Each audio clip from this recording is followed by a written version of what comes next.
Alright, everyone's having trouble with toilet paper, and I'm here to help. This looks like Bounty tissue, right? But it isn't. To me, this is toilet paper.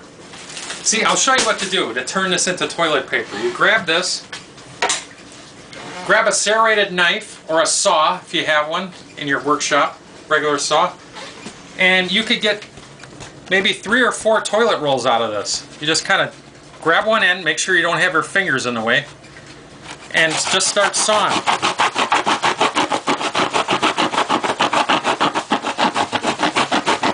You'll make a mess, but then you can vacuum it up later. Just kind of roll it as you saw. Keep it straight. Keep rolling. Man, my toilet paper dreams are coming true.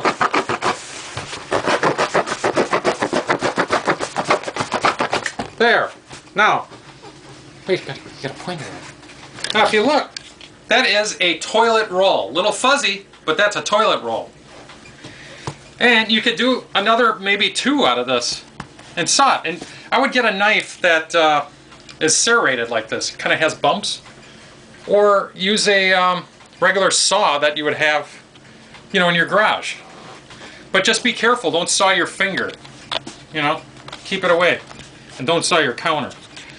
But that's it. That's my quick and easy way of making toilet paper. Thank you, TV Land.